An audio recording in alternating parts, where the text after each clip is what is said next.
Grandes coisas fez o Senhor por nós e por isso estamos alegres. Amém. Nesse instante, meus irmãos, eu já gostaria de convidá-lo a curvar sua fronte para que juntos possamos buscar a presença do nosso Deus, buscarmos ao nosso Deus em oração, pedindo a sua direção. Curve sua cabeça nesse instante, vamos juntos orar ao Senhor. Bendito Pai que estás nos céus, santificado seja o teu santo e excelso nome. Ó Deus, louvamos o teu santo e excelso nome. Neste dia em que estamos nós aqui reunidos em teu nome, não, ó Deus, porque precisamos de uma bênção, não viemos, ó Deus, porque precisamos de uma palavra motivadora, ou porque precisamos de uma palavra consoladora para os nossos anseios e temores, mas sim, ó Deus, porque entendemos quem Tu és, a Tua muita grandeza, ó Deus, o Deus merecedor de toda honra, de toda glória e de todo louvor. E desde já rogamos, ó Deus, que apesar de nós, Tu possas receber o nosso culto, o nosso louvor, a nossa adoração, de forma agradável a Ti, Senhor. Apesar de nós, porque temos pecado, ó Deus, contra Ti, em pensamentos, em ações, em palavras, e rogamos que o Senhor tenha misericórdia de nós, que não aparte de nós a Tua graça, mas que nos trate, ó Deus, segundo a multidão da Tua misericórdia. Ó Deus, nós Te oramos, fiados em Cristo Jesus, nosso único e suficiente Salvador. Amém. Mas, irmãos, o próximo salmo, o salmo que nós iremos ler a seguir, o salmo de número 121, ele é o segundo salmo de uma sequência de cânticos de romagem, que vai do Salmo 120 até o Salmo 134. Esses cânticos de romagem, eles eram cantados, eles eram entoados pelo povo de Deus, quando, pelo menos uma vez ao ano, se dirigiam a Jerusalém para uma das 3 grandes festas do povo judeu. E esse caminho era muito perigoso. Esse caminho eles encontravam várias adversidades, como os ursos, leões da montanha, salteadores e até mesmo os perigos do próprio terreno. Então o salmista, fazer esse percurso com toda a sua família, os seus animais para oferecer, ele olha para os montes. E nesses montes está ali também o Monte Sião, que é onde tinha o templo do Senhor, onde estava a arca do Senhor, que representava a habitação de Deus no meio do povo, a presença de Deus no meio do povo. Então ele eleva os seus olhos para os montes e diz: de onde me virá o socorro?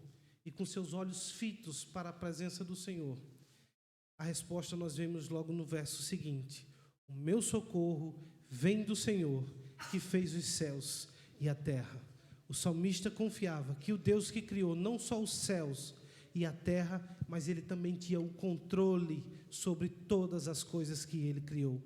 E assim ele podia descansar nesse Deus, sabendo que a providência do Senhor chegaria até ele. Então leiamos todos juntos o Salmo de número 121.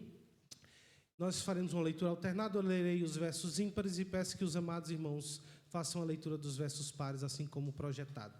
E nos diz assim: elevo os olhos para os montes, de onde me virá o socorro? Meu socorro vem do Senhor, que fez o céu e a terra. Não deixará vacilar o teu pé, aquele que te guarda não tosquenejará. Este não tosquenejará, nem dormirá o guarda de Israel. O Senhor é quem te guarda, o Senhor é a tua sombra à tua direita. O sol não te buscará de dia, nem a lua de noite. O Senhor te guardará de todo mal, Ele guardará a tua alma. O Senhor guardará a tua entrada e a tua saída, desde agora e para sempre. Amém. Convido os amados irmãos para ficarem de pé e assim nós possamos expressar a nossa segurança no Deus da nossa salvação, em Jesus Cristo morto na cruz para salvar a mim e aos irmãos.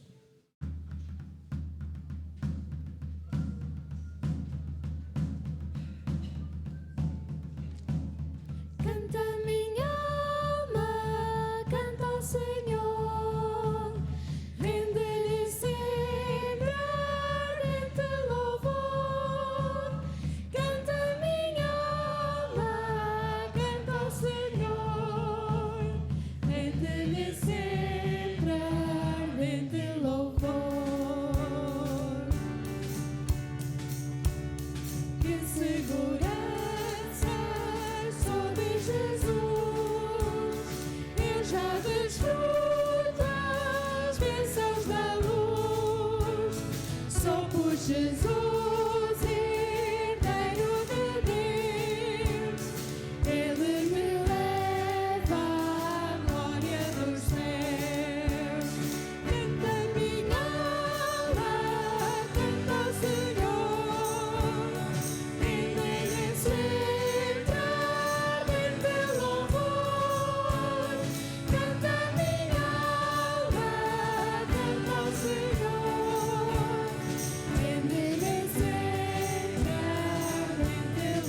nós vamos continuar expressando a nossa confiança no nosso Deus, cantando: Tu és meu Deus, o meu refúgio, o meu libertador.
Louvado seja o nosso Deus porque sendo um Deus grande, soberano e suficiente a si mesmo, se importa conosco e se dispõe a ser o nosso abrigo, o nosso refúgio e a nossa fortaleza.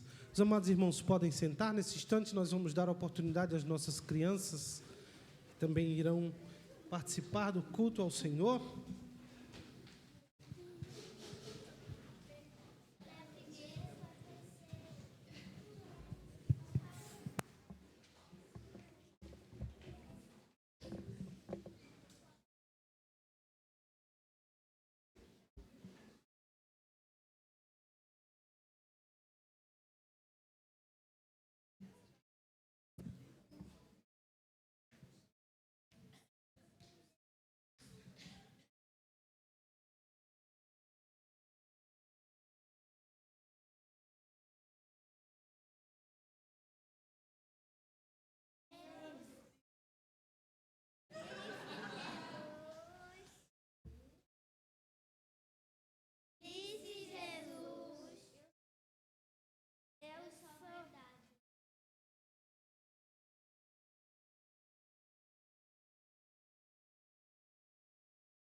Muito bom.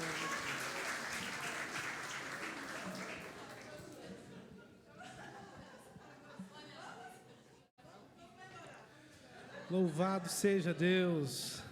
Eu sou o caminho, a verdade e a vida, disse Jesus, João 14:6. Nossas crianças terão também a oportunidade agora de continuarem cultuando a Deus, irão ouvir a palavra de Deus na mensagem adequada para as suas idades. Não estamos nos livrando das crianças, estamos direcionando as crianças para ouvirem a mensagem de forma adequada para as suas idades e continuarem cultuando ao nosso Deus. Queridos irmãos, assim como nós expressamos a nossa segurança no nosso Deus, e cantamos um cântico baseado nisso, assim também um grande reformador, Martinho Lutero, baseado no salmo que nós iremos ler, o salmo de número 46, pôde compor o hino Castelo Forte, que hoje é muito conhecido como o hino da Reforma Protestante. Reforma Protestante essa muito importante, que trouxe de volta a Bíblia como autoridade máxima na igreja, dentre outras muitas coisas. Reforma essa que nós comemoramos 507 anos, na próxima quinta-feira, pois foi no dia 31 de outubro de 1517 que Martinho Lutero, ali na igreja do Castelo de Wittenberg, pregou as suas 95 teses combatendo as heresias da igreja. Isso houve um reflexo enorme e que chegou até nós. E por isso ele foi perseguido, brutalmente perseguido, por vários anos. Mas ainda assim, em meio a toda essa aflição, o maior poderio da época, que era a igreja, o perseguia. Ele pôde, com base neste salmo, olhar para o Senhor e declarar a sua confiança, a sua segurança e dizer que o Senhor é o seu castelo forte, é o seu refúgio verdadeiro. E nós vamos também expressar essa confiança ao nosso Deus, desta feita, lendo o Salmo de número 46, do verso 1 ao verso 7, mais uma vez, uma leitura alternada.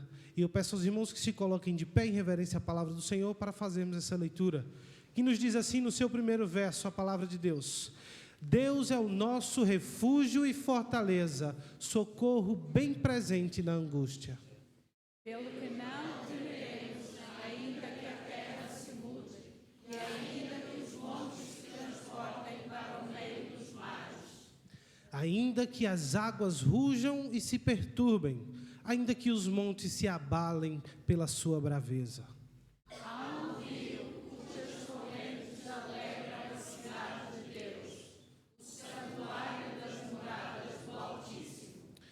Deus está no meio dela, jamais será abalada. Deus a ajudará desde o raiar da alva.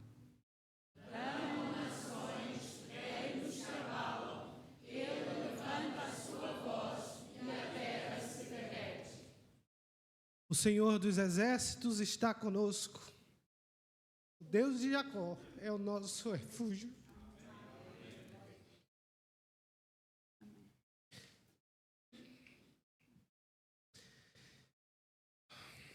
Que o Senhor nosso Deus possa verdadeiramente colocar essa segurança em nossos corações. Que possamos descansar no nosso Deus.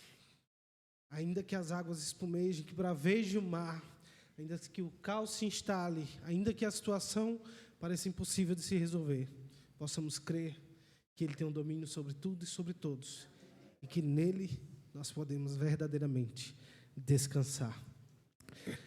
Nós iremos agora, meus irmãos, passar a consagração de vidas, a entrega dos nossos dízimos e ofertas. Nós vamos entregar uma pequena parte de um grande todo que o Senhor tem nos concedido, como forma de gratidão pelos grandes feitos do Senhor nas nossas vidas, pela provisão do Senhor nas nossas vidas.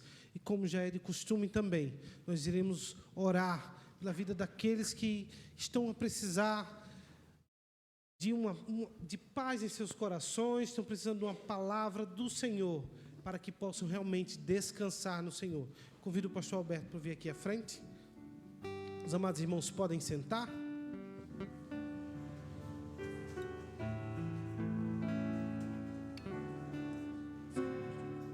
Damos a oportunidade aos nossos irmãos diáconos para fazerem o levantamento da oferta, enquanto nós cantamos este hino.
E de facto é com corações gratos que nós, neste momento, queremos agradecer ao Senhor as ofertas levantadas. E como acontece, nós queremos dar oportunidade a algum irmão ou irmã que, ao se levantar, pede que nós oremos por si. Não sabemos qual é o assunto, não sabemos qual é o seu nome, não é isso que interessa. Deus sabe e Deus conhece. E Deus quer cuidar de si. Deus quer estar ao seu lado. Conforme líamos no Salmo, nós sabemos que Deus está ao lado de cada um de nós. Nos nossos momentos, às vezes, de muita alegria, nos momentos de, às vezes, muita tristeza, Ele sempre está ao nosso lado. Se quer que oremos por si, levante-se neste momento no seu lugar. Nós iremos orar, iremos entregar a sua vida ao cuidado do Senhor, para que de facto Deus o toque, Deus o use. Nós sabemos que nem sempre é fácil no mundo. Outras vezes nós nos alegramos com uma bênção que nós recebemos e que nos toca profundamente. E nós queremos agradecer ao Senhor por aquilo que Ele nos dá. E é por isso que nós neste momento vamos à sua presença e vou pedir à nossa irmã Isabel que nos dirija nesta palavra de oração. Obrigada, Paizinho, porque de facto, como acabamos de cantar e de ler naquele salmo, ainda que toda a terra trema, ainda que o caos esteja instalado, nós confiaremos. Confiamos em Ti, nas Tuas promessas, quem Tu és e quem Tu serás, porque Tu não falhas. Obrigada, Pai, pelo Teu amor perfeito. Obrigada, Senhor, porque Tu te preocupas com cada um de nós. Obrigada por cada pessoa aqui presente. Pedimos de uma forma especial por aqueles que se levantaram. Ou então por aqueles que não se levantaram porque não tiveram coragem. Mas que Tu conheces os seus corações. Tu conheces as suas inquietações. Que Tu vais acalmar os seus corações. E a Tua paz, que excede todo o entendimento, guarda as suas vidas e os seus corações, Senhor.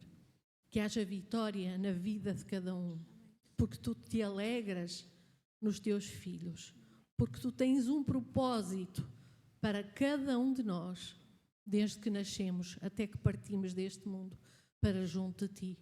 Pois que cada um perceba e saiba qual é o propósito, apesar das intempéries que vá encontrando pelo caminho. Fortalece cada um daqueles que se levantou. Dá propósito, dá força, dá coragem. Oh Pai, muito obrigada por podermos ter esta comunhão através de Cristo, que se deu em amor por cada um de nós. Porque é através dele que nós podemos ir a Ti. Sabendo que Tu escutas, sabendo que Tu estás em nós através do Teu Santo Espírito. Sê com a Tua igreja, sê com os dízimos e ofertas que foram levantados nesta manhã. Que haja entendimento, que haja sabedoria e que haja propósito na forma como usamos, Senhor, para honrar o Teu nome aqui nesta cidade. Te louvamos e Te agradecemos por todas as coisas, em nome de Jesus. Amém. Muito obrigado, meus irmãos. Podem sentar.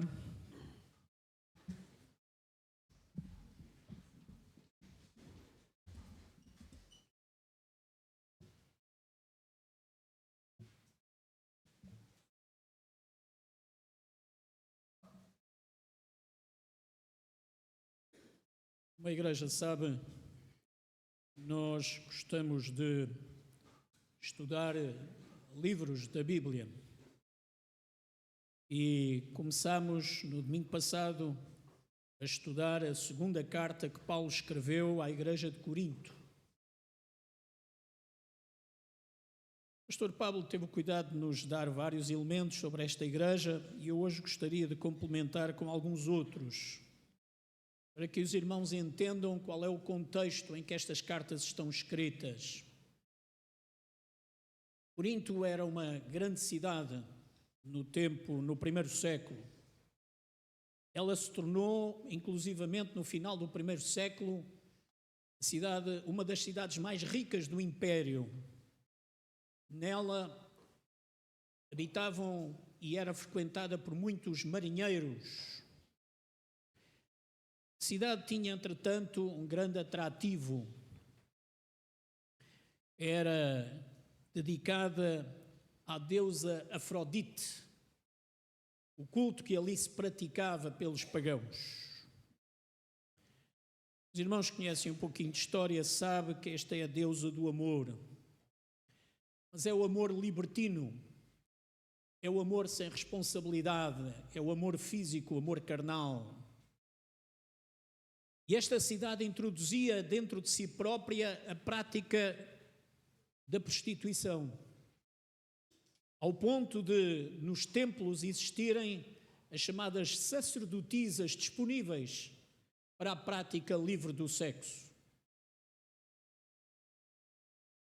Por volta do ano 50, Paulo estabelece de facto esta igreja. E Paulo tem um trabalho hercúleo para fazer uma coisa que era muito difícil. Foi mais fácil levar a palavra de Deus para dentro dos crentes do que tirar deles o mundo. Porque a sua prática era esta. As pessoas viviam com este ambiente. E para muitas delas isto nem era problema, era uma prática comum, vivia-se assim. E quando Paulo começa a falar de santidade, quando Paulo começa a falar de entrega, quando Paulo começa a falar de pureza, ele começou a ser contestado. Não ia na onda, não ia com os outros. E teve vários problemas. Teve várias dificuldades, não só na cidade de Corinto, mas em toda a Ásia. Se os irmãos lerem com alguma atenção o capítulo 19 do livro de Atos, os irmãos vão ver que Paulo teve muitas provações e muitas preocupações. Mas como se não chegasse as provações e as preocupações com o mundo, Paulo era contestado dentro da própria igreja. E às vezes nós olhamos estas realidades e perguntamos assim: como é possível o grande apóstolo Paulo ser contestado no seio da igreja? Como assim? Os crentes não percebiam que ele transmitia a palavra de Deus? Os crentes não viam como ele vivia e o exemplo que ele dava? Os crentes não percebiam como ele se dedicava a cuidar dos outros e, tendo até o cuidado para não ser pesado na sua subsistência, ele trabalhava com as suas próprias mãos? E é curioso que nesse capítulo 19 de Atos diz que a determinada altura as pessoas até procuravam os lenços com que Paulo limpava o suor do seu trabalho, porque quando os levavam os enfermos eram curados. Coisa curiosa, não é? O único apontamento na Bíblia em que diz que alguém é curado só porque tinha um lenço de alguém que era um servo de Deus.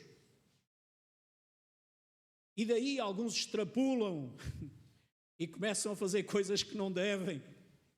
Exatamente oferecendo, desculpem, eu disse oferecendo, enganei-me, vendendo lenços que acham que é bênção para outros. É o único apontamento bíblico em que isto se passa. Até hoje não parece que algum deles fosse Paulo. E também das curas que dizem que os lenços fazem, até hoje não me consta que algum fosse verdadeiro. Porque Deus opera onde quer, quando quer e com o poder que quer. E não é quando os homens o desejam. Mas dentro da igreja, dizia eu, havia alguns que contestavam a sua autoridade até como apóstolo. Achavam que ele era um falso apóstolo. E punham em causa exatamente aquilo que ele dizia. E era muito fácil a igreja, quando Paulo saiu, é muito fácil a igreja começar-se a desviar dos ensinos cristãos, daquilo que Paulo tinha ensinado. E não só Paulo, mas como outros que por ali passavam. Era importante que Paulo demonstrasse a sua autoridade. Era importante que ele demonstrasse que ele era um verdadeiro servo de Deus. Era importante que eles compreendessem que aquilo que Paulo dizia, Paulo tinha recebido na sua visão do próprio Senhor Jesus e tinha aprendido com os próprios apóstolos. Era importante eles entenderem que Paulo se retirou durante 2 anos para estudar a palavra e para saber exatamente aquilo que testemunhava. E aquilo que ele testemunhava de alguém que tinha sido um dos príncipes dos judeus, agora era um cristão convicto de que a salvação vem pela graça de Deus, por meio do exercitar a nossa fé.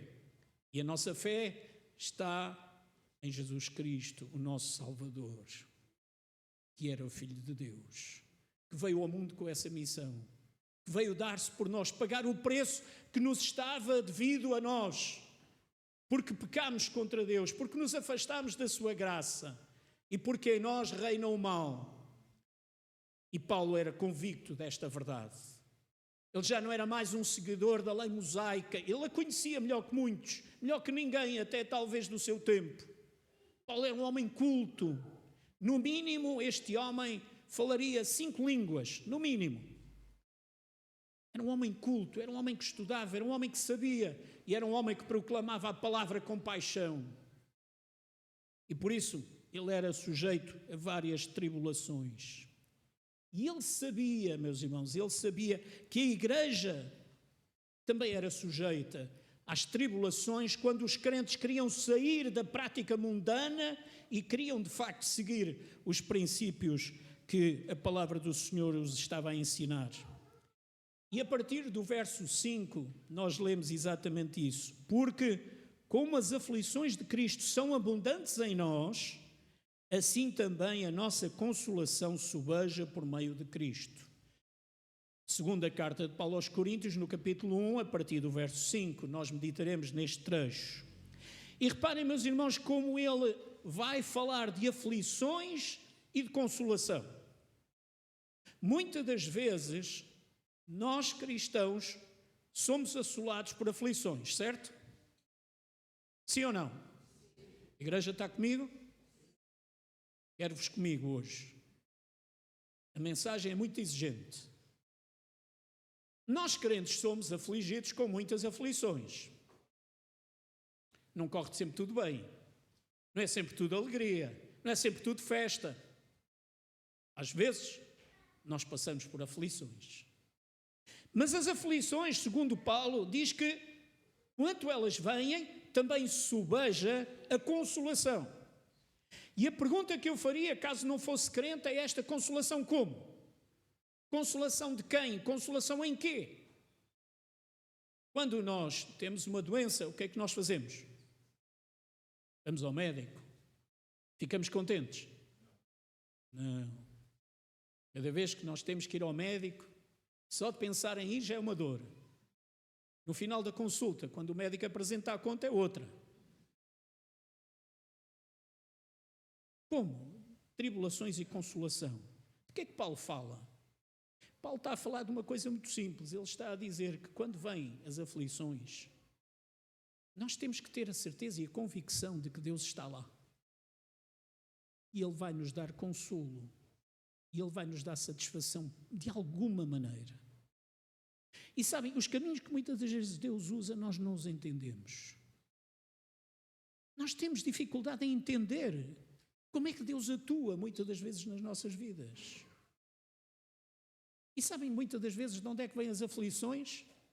Às vezes até daqueles que nos são mais próximos. Que era isto que acontecia. Vejam bem, Paulo cria a igreja, Paulo leva o evangelho. O que era natural é que estas pessoas tivessem corações gratos, soubessem manifestar a sua gratidão, o seu gozo, porque Paulo levou o evangelho da salvação àquelas pessoas naquela cidade. Pois bem, dentro da própria igreja estava Paulo a ser confrontado exatamente porque achavam que ele não era verdadeiro, que ele não era apóstolo, que ele não tinha autoridade. E às vezes acontece o mesmo em nossa casa. Aqueles que estão connosco muitas das vezes são aqueles que nos azucrinam o juízo. Conhece a palavra azucrinar? Os irmãos brasileiros também. Os angolanos, os ucranianos também, certamente. São aqueles que nos dão cabo do juízo. São aqueles que põem em causa aquilo que nós somos e aquilo que nós defendemos. Muitas das vezes até resolvem gozar com a nossa crença, a nossa fé. O quê? Então, tu és assim, tu és assado, tu fizeste isto, e tal. Meus queridos, quando é do mundo, nós percebemos. Agora, quando são dos nossos, às vezes na nossa própria igreja, um irmão que não se entende com outro irmão, eu não falo com aquele irmão. Como? Como é que é possível não falar com o irmão? Não perceber aquilo que é o ponto de vista dele, que não é igual ao meu, mas se calhar nós até queremos os dois o mesmo. E, meus irmãos, o texto de 2 Coríntios vai nos alertar de que no final, aquilo que importa é defender Cristo e a sua palavra. E tudo o resto é passageiro, tudo se pode arranjar. Tudo nós podemos superar, desde que não desfaleçamos da nossa fé no nosso Salvador e Senhor. Amém? A igreja está comigo? E este é o princípio que nós temos que preservar. Muitas das vezes, entre os pastores, nós discutimos vários temas teológicos, mas há sempre uma regra que nós lembramos sempre uns aos outros. No essencial, a unidade. No secundário, a diversidade. O que é que isto significa, meus irmãos? Nós não discutimos Deus. Nós não discutimos o Senhor Jesus como pessoa de Deus. Nós não discutimos a Bíblia como palavra de Deus. Nós não discutimos os fundamentos da nossa fé, salvos pela graça de Deus mediante a fé. Isso não se discute, isso é a base. Aí ninguém discute. Se alguém discutir isso, está fora. Mas depois no resto, há pouco o Jaime dizia, celebram-se agora, Jaime quantos? 507? 507 anos da colocação das 95 teses de Martinho Lutero lá no castelo de Wittenberg. E há dias eu li uma obra que dizia, não é correto. Nesse dia foi quando Martinho Lutero foi falar com o bispo da cidade, apresentando-lhe as 95 teses, e mais tarde ele cravou-as no castelo para que toda a gente soubesse os desvios que a Igreja Católica estava a praticar. E a miséria que graçava por dentro da Igreja. Eu vou discutir com o Jânio por causa disso, nem pensar. Nem eu nem ele somos loucos, nem. Há pormenores que as pessoas discutem, não interessa. Algumas igrejas acham que é muito importante celebrar a Reforma. Os irmãos sabem, a Reforma tinha 5 princípios. Sabem quais são? Sola gratia, sola fede, solo Christos, solo Dio e sola Scriptura. Estas são as 5 bases da Reforma. Eu costumo dizer aos meus colegas, na minha igreja, todos os domingos celebramos as 5 bases da Reforma. Porque aqui acreditamos na graça de Deus. Aqui só adoramos a Deus. Aqui só aceitamos Jesus como Salvador. Aqui só temos a Bíblia como a nossa regra de fé e prática. E aqui nós exercitamos a nossa fé. Por isso, todos os domingos esta igreja é uma igreja reformada. Não há outra mensagem para pregar, a não ser a mensagem da salvação de Cristo Jesus em nós, que nos é apresentada pela palavra de Deus. Não há outra mensagem. Alguns dão mais ênfase a este pormenor, àquele pormenor. Oh, meus irmãos, deem as ênfases que quiserem, Deus vos abençoe e que a nós não nos desampare. Que nós muitas das vezes temos mais em que pensar, nós precisamos de cuidar uns dos outros, das nossas provações, daquilo que afeta o nosso coração, daquilo que nos abala, daquilo que nos entristece, e temos que nos alegrar com aqueles que têm bênçãos para agradecer ao nosso Deus.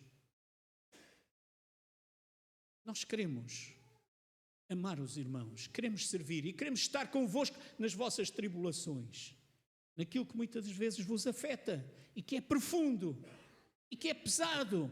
E Paulo sabia isso, mas Paulo também diz, para cada tribulação há uma consolação.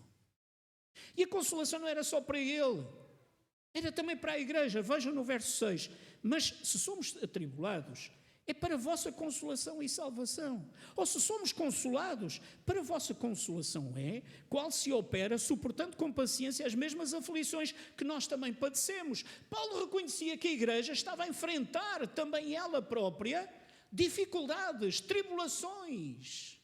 Não era só ele. Eu nunca gosto de ver pessoas que acham que são os únicos sofredores do mundo. Os irmãos sabem. Há pessoas que acham que tudo lhes está mal. Nós muitas das vezes não temos o cuidado de medir a tribulação que o nosso irmão está a passar, que por vezes é muito maior que a nossa. Sempre arranjamos alguém que passa dificuldades maiores do que a nossa. A igreja de Corinto estava a passar por tribulações e Paulo vai-lhes dizer exatamente isso. Reparem, eu passo por tribulações, mas eu sei que vocês também passam. Eu sei que vocês também precisam de ser consolados. E eu sei que a consolação vem por intermédio da ação do Espírito Santo. Porque o Espírito não deixa a igreja. Porque o Espírito repousa sobre ela. Porque o Espírito transforma corações de pedra em corações de carne. Porque o Espírito mostra a verdade do Evangelho a cada um de nós. E é por isso que estamos aqui. E é por isso que temos este propósito, de estar perante Deus, derramar a nossa alma e dizer-lhe: Senhor, perdoa-me porque eu sou pecador. Perdoa-me porque eu não sou perfeito. Mas Deus o sabe. Deus o reconhece. Deus está ao nosso lado. Deus nos dá conforto e consolo naqueles momentos que muitas das vezes nós estamos tão em baixo. Os irmãos acreditam que Deus está ao vosso lado? Os irmãos acreditam que o Senhor vos consola? Verso 7. E a nossa esperança acerca de vós é firme.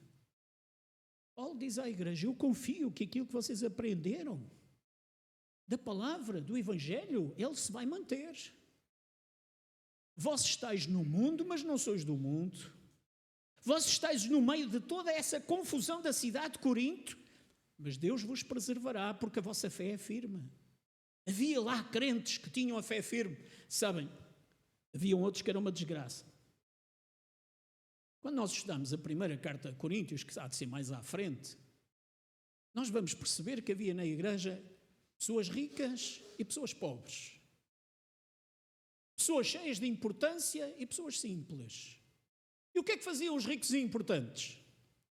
Desprezavam os simples e pobres. E quando Paulo vai falar acerca da ceia que o Senhor instituiu, Paulo começa por lhes dizer: nisto não vos louvo. Porque uns vêm para a igreja e empanturram-se, enquanto que os outros passam fome. Como é que é possível na igreja de Cristo uns empanturrarem-se e os outros viverem na miséria? Portanto, e Paulo vai-lhes explicar: quando vierem celebrar a ceia do Senhor, façam-no com singeleza de coração. E ele começa depois: porque na noite em que o Senhor Jesus foi traído, tomou o pão, etc, etc, etc. Ele vai por ali fora, dizendo à igreja exatamente isto: na presença de Deus todos somos iguais, não há ricos nem pobres, pretos nem brancos, amarelos ou vermelhos, altos ou baixos, gordos ou magros. Na presença de Deus todos somos iguais. E a igreja tem que tratar assim a comunidade. E Paulo vai-lhes apontar o dedo dizendo: vocês acham que são muito espirituais porque acham que têm dons? Para que é que servem os dons? Para que é que servem os dons? Para a edificação da igreja e não para a exaltação humana. Mas alguns andavam a guerrear: o meu dom é mais importante que o teu.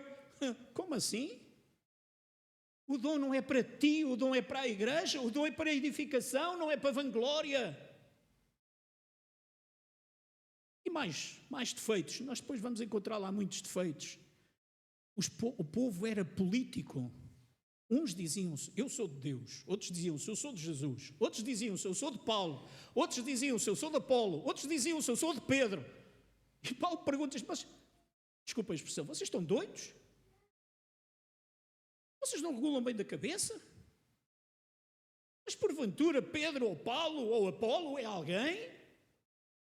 Como é que na igreja de Cristo pode haver esse tipo de situações? E há uma transformação nesta igreja. Pensa-se que entre a escrita da primeira carta e esta segunda que nós temos, conforme o pastor Pablo ensinou, pensa-se que há cerca de 4 cartas escritas, mas entre a primeira que nós temos na nossa Bíblia e a segunda passam entre 8 e 12 meses. E há um comportamento diferenciado na igreja. E como as pessoas que entenderam a primeira mensagem eram fiéis, aquelas que não entenderam a mensagem ou não queriam entender, começam a pôr em causa então a autoridade do apóstolo. E Paulo vai falar para aqueles que são fiéis.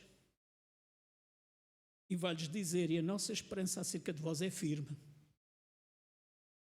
E vai dizer mais: sabendo que como sois participantes das aflições, assim o sereis também da consolação. Paulo está a falar para aquele que é crente fiel, para aquele que ouviu a palavra e diz: isto faz sentido. Nós somos Igreja de Deus. Nós somos testemunhas do Senhor Jesus Cristo. Nós somos continuadores do trabalho de evangelização que está agora a decorrer no nosso mundo.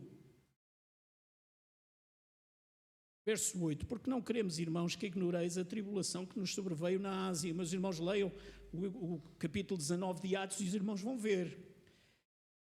A tribulação que nos sobreveio na Ásia, pois que fomos sobremaneira agravados, mais do que podíamos suportar, de modo tal que até da vida desesperámos. Isto é, Paulo viu a morte à sua frente. Ele foi dado como morto, foi apedrejado, foi atirado para fora da cidade e toda a gente pensou que ele tinha morrido. Mas não morreu. Ele voltou outra vez, entrou na cidade, esteve lá e depois então retirou-se. Mas já em nós mesmos tínhamos a sentença de morte para que não confiássemos em nós. E, meus irmãos, aqui está um ponto fundamental. Quando vem a tribulação, em quem é que nós confiamos? Em quem é que tu confias? Se nós hoje fôssemos dar a oportunidade, eu tenho a certeza que os irmãos que vieram da Ucrânia e estão aqui, eles teriam certamente muitos testemunhos para nos dar. Em quem é que se confia quando o nosso país está debaixo de guerra? Em quem é que se confia quando a nossa casa é destruída estando nós a dormir? Em quem é que se confia quando nós vemos os nossos filhos partir para a frente de batalha? Em quem é que se confia quando os nossos amigos já não estão mais conosco porque morreram? Em quem é que se confia? E qual é a grande pergunta que muitos fazem nestas alturas? Onde está Deus? Onde está Deus? Eu tenho a certeza que se dessemos a palavra aos nossos irmãos, eles iriam testemunhar de onde é que estava Deus. Deus sempre está onde sempre esteve. Quando foi o 11 de setembro lá nos Estados Unidos, tiveram o cuidado de entrevistar a filha de Billy Graham na televisão, horário nobre, e perguntaram-lhe: Ana, diz-nos lá, onde é que está Deus para que isto nos tenha acontecido? E ela disse: olhem, há uns anos esta parte, nós tirámos Deus das escolas, porque dissemos que nas escolas não se pode ensinar os princípios que Deus quer de cada um de nós. Há uns anos esta parte, nós dissemos que isso de aborto, cada um é que sabe da sua vida, e tirámos Deus do processo. E com a desculpa de que isso é um direito que a mulher tem sobre o seu corpo, esquecemos que quando nós provocamos um aborto, aquilo que estamos a fazer é matar outro ser, que não a mulher. Há uns anos atrás, nós dissemos a Deus que nós temos o direito de morrer quando queremos e não quando Ele deseja. E por isso tirámos Deus da equação. Quando a palavra de Deus nos ensina que é Deus que dá a vida e é Deus que tem o direito de a tirar, nós dissemos: não, nós queremos ter o direito de tirar a vida quando queremos. Nós pusemos Deus de lado. Nós mandamos Deus embora. Nós tiramos Deus dos nossos lares. Nós fomos ensinados que temos que ver televisão, temos que ler livros, temos que ir passear, temos que ir praticar desporto, temos que fazer 1001 coisas, mas não temos tempo para ler a palavra de Deus. E nós pusemos Deus fora dos nossos lares. E agora que nos aconteceu isto, perguntamos: onde é que está Deus? Deus está exatamente no sítio onde nós o pusemos, está fora.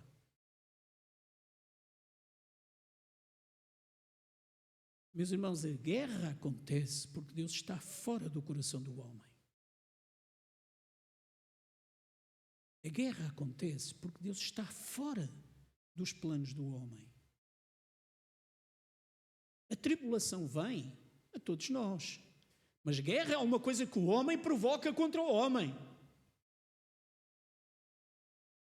E quanta tribulação, e quanta dor, e quanto desespero às pessoas que vivem nestes ambientes. Há pouco tempo atrás nós falávamos de uma guerra. Neste momento nós falamos de quantas? Várias. De várias. Ela propaga-se. Ela propaga-se. O homem quer mais poder. O homem quer mais influência. O homem ridiculariza aquilo que Deus é. Eu não sei se os irmãos ouviram as notícias esta semana, mas eu achei o cúmulo do ridículo. O presidente da Rússia diz: eu tenho pena que haja guerra na Ucrânia. Ele está a brincar com quem? Mas quem é que está a fazer a guerra na Ucrânia? Somos nós. São os irmãos. Ele diz: eu tenho pena que haja guerra na Ucrânia. Isto é hipocrisia humana. Não é só dele, é de muitos outros. É hipocrisia humana no seu nível mais elevado. Como assim? Quando vêm as tribulações, meus irmãos, a nossa fé está depositada em quem? Verso 9, voltamos a ele. Mas já em nós mesmos tínhamos a sentença de morte, para que não confiássemos em nós, mas em Deus, que ressuscita dos mortos, o qual nos livrou de tão grande morte e livrará, em quem esperamos que também nos livrará ainda. Paulo sabia que ainda tinha algo a fazer. Paulo precisava de ir a Jerusalém, precisava de testemunhar, precisava de ser preso e precisava de ir a Roma, e ele sabia-o. E assim foi. E ali, então, pagou com a sua vida o preço do seu testemunho. Ajudando-nos também vós, com orações por nós, para que pela mercê que por muitas pessoas nos foi feita, por muitas também sejam dadas graças ao nosso respeito. Paulo sabia que havia pessoas que cuidavam dele e ele orava por elas. Havia muita gente a orar por ele e ele orava por elas. A igreja fiel ao Senhor orava por ele e ele orava por elas, porque ele sabia que em momento algum Deus os desprezava. Deus os punha de lado. Deus sempre cuida de cada um de nós. No dia em que Ele decidir que nós devemos ir à sua presença, nós vamos. Pode ser de velhice, pode ser num acidente, pode ser com uma enfermidade, pode ser numa guerra. Mas no dia que Deus determinar, nós vamos à sua presença. Até lá, nós precisamos de fazer isto, confiar. Confiar no nosso Deus. Confiar que Deus está presente em todos os momentos do nosso viver, independentemente das circunstâncias. Confiar de que Ele sabe todas as coisas. Confiar de que Ele tem tudo o que é de melhor para cada um de nós. Não desfaleçamos, aprendamos com aqueles que foram antes de nós. Paulo não desfalecia. Ele sabia que havia de pagar um preço elevado. Inclusivamente, mais à frente, nós vamos ver que muitos vão ter com o Paulo e dizem: não vás a Jerusalém, eles querem te prender. E Paulo declara aquela frase absolutamente extraordinária: eu tenho que ir e estou pronto a dar a minha vida se o Senhor assim o pedir. Muitos irmãos nossos têm dado a sua vida. Muitos irmãos nossos são capazes de testemunhar do amor de Deus até o último segundo da sua vida.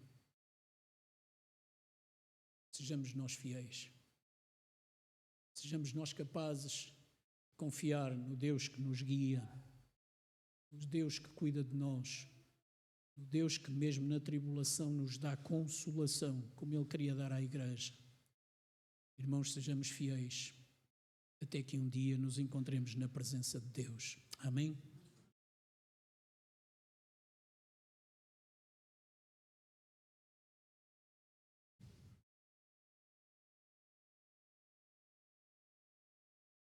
Em Cristo só eu encontro a razão para viver e consolação. Vamos ficar de pé para entoar este último cântico, após o qual terminaremos o nosso culto.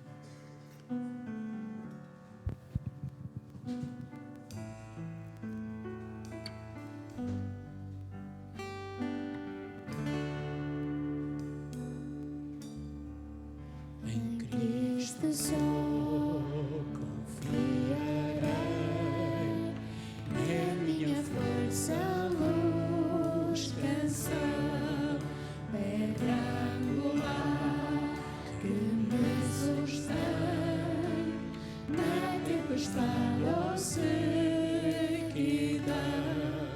Quão grande amor, profunda paz, em meio à luta em olhas mãos, Consolador, tudo para mim, no seu amor descanso enfim.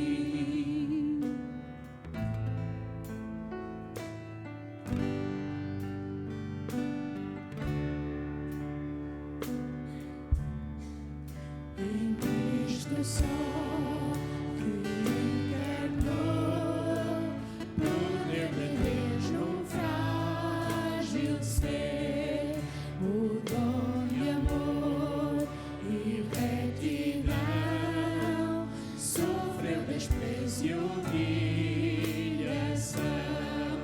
Naquela cruz Jesus morreu, divino plano obedecer, os meus pecados suportou, por sua morte vivo estou. Foi sepultada a nossa luz, tragada pela escuridão, mas no terceiro dia então ressuscitou o meu Senhor. Grande vitória conquistou, do vil pecado me livrou, eternamente dele eu sou, com o seu sangue me comprou. Sem culpa hoje vivo enfim, este é o poder de Cristo em mim, desde o nascer até morrer, Jesus dirige o meu viver. Nenhuma força poderá da sua mão me arrancar, até voltar ou me chamar. Só em Jesus vou confiar. Nenhuma força poderá da sua mão me arrancar, até voltar ou me chamar. Só em Jesus vou confiar. Só em Jesus vou confiar, amém? E nós queremos de facto afirmar isto e viver isto e transmitir isto. Só em Jesus nós confiamos, porque se vem a provação, também vem a consolação. Se vem a dificuldade, não estamos sós. Se vêm os problemas, Deus está connosco ao nosso lado para nos sustentar. E como diz aquele velho pensamento, para pegar em nós ao colo e nos levar no seio do seu amor. Deus quer cuidar de ti. Deus quer cuidar de cada um de nós. Eu desejo que todos os meus irmãos, os meus amigos tenham uma semana abençoada. Que Deus vos cuide, Deus vos toque, sintam a presença do seu Espírito no vosso viver. E se alguma provação vier, elevem os vossos olhos, não para os montes, mas para o Senhor, sabendo que Ele diz: aquietai-vos e sabei que eu sou Deus. E é nisso que nós confiamos, e é isso que nós queremos para nós, para o nosso viver diário. Eu vou pedir à nossa irmã Ana Reis o favor de nos dirigir numa palavra de oração.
Sem culpa hoje vivo enfim. Este é o poder de Cristo em mim. Desde o nascer até morrer, Jesus dirige o meu viver. Nenhuma força poderá da sua mão me arrancar até voltar ou me chamar. Só em Jesus vou confiar. Nenhuma força poderá da sua mão me arrancar até voltar ou me chamar.